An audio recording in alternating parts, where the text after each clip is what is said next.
So, ayun po, magandang araw po sa inyong lahat mga boss, mga madam, mga sir, at mga lodi, mga lods. Ayan, ang dami ko tawag. So, magandang hapon po sa inyo. So, andito pa rin po kami sa bayan po ng Gimba at isang property ulit po yung titignan po namin sa araw na ito. At ito naman po yun.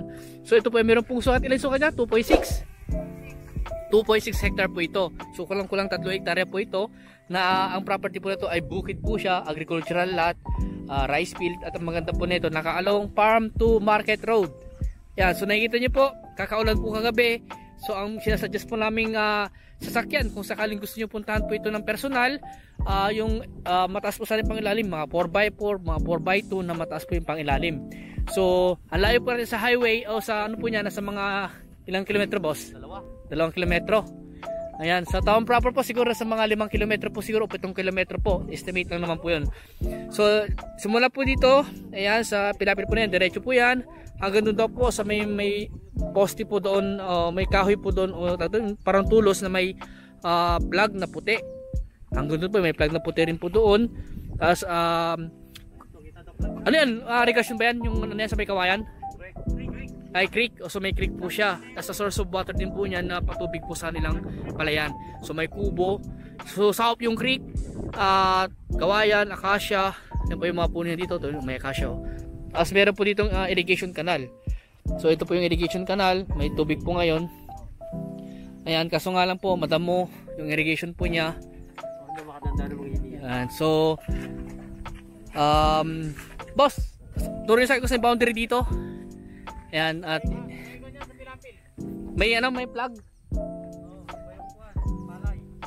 Ayan, sumama ko boss. Ayan, so kasama po namin ngayon yung mga source po namin, tsaka yung nabubukid po dito. Ayan, at syempre kasama natin ang ating mga team. Ayan, si Boss Alistair. Ayan po ang para kang ano boss ninja. Yan, naka shades po siya dahil nag-welding daw po siya kaya hindi masakit yung mata niya, kaya hindi po niya maidilat na maayos, kaya nakapag shades po siya ngayon.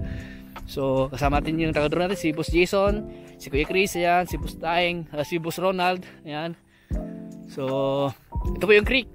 Ayan, at dito nga po ang sabi po naman po ni tatay, yung source dito, yung nabubukid, naka-proposal na daw po na tatabunan po nila siguro ng mga bato itong kalasada, itong farm to market road po.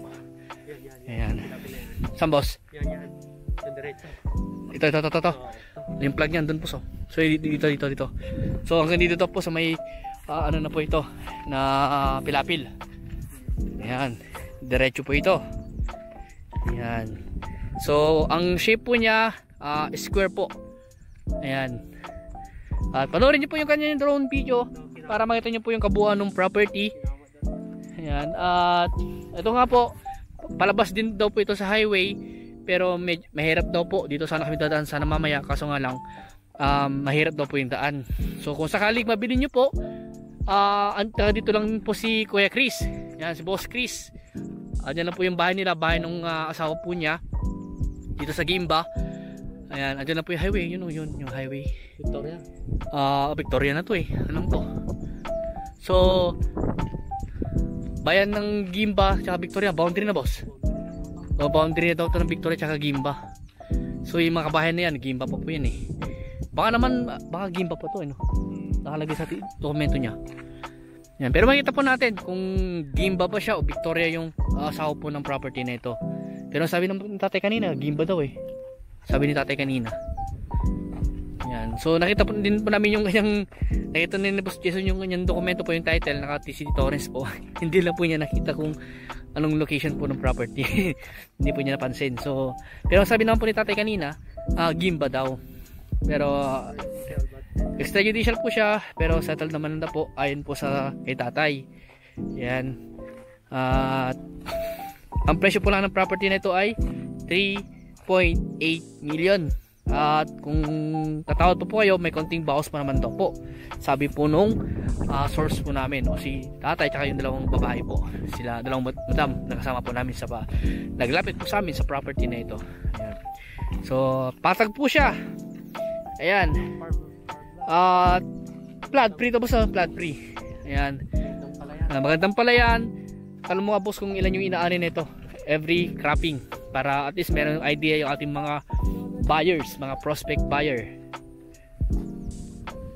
Yan, may kubo po doon na silungan po nila. Na pag umuulan, dyan po sila sumisilong. Ganoon din po pag binabantayan nila o nagpapatubig po sila, dyan po sila sumisilong. So maganda po itong property nito para sa agricultural at maganda rin po siya para yun nga sa palayan. 300 at umaani daw po ito ng 300 kaban every cropping. So pwede ka magtanim po rito hanggang third cropping. Ayan, sa ngayon po ay first cropping po ito. Susunod po nila pag naani nila second cropping na. Kung gusto po nila mag third cropping, pwede naman po dahil yun nga po sabi ko, meron pong irrigation canal po dito. Source of water po nila, pampatubig. Tanong mo nga po kung merong deep well tubo. Meron po siyang deep well, meron daw pong deep well. Tsaka meron din pong creek. Yan, isa rin po yung patubig po nila sa kanilang mga palayan. Ayun po, kitang-kita nga po yung creek po ngayon, marami po siyang tubig. So, yan po yung gagamitin nilang in case na hindi po umulan ng ilang araw. Yan po yung gagamitin po nilang pampatubig po sa nilang palayan. Ganoon din po yung ganyang deep well na ginagamit.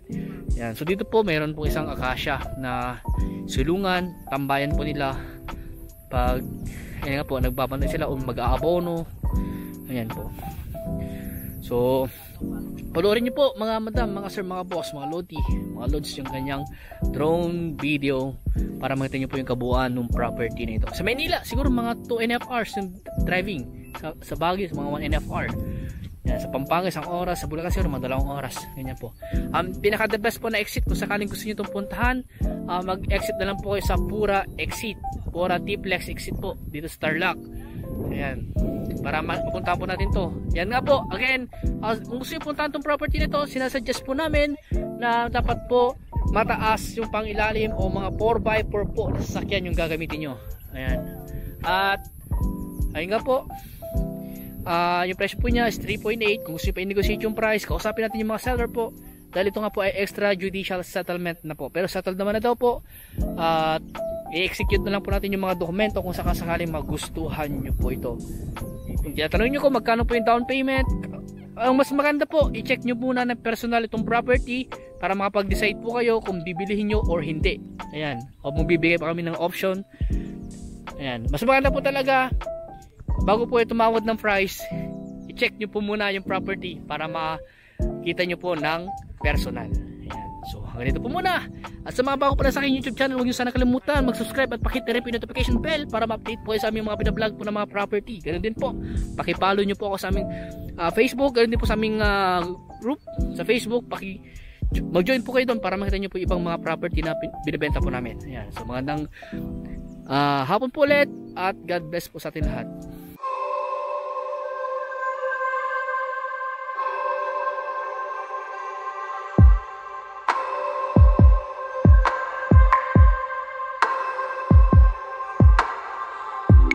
Look at you in the sunshine, nothing weighing you down, feeling so light. I just wanna be where you are. Shine on skin, a twist of lemon, pink on lips like watermelon. I just want a taste of heaven. So let me know, 'cause I know every single day is gonna be a good day. Every single day is gonna be a good day. With you, ooh, with you, with you, ooh, with you, ooh, with you, ooh. Let me see what it looks like through your beautiful eyes, colors collide. I just wanna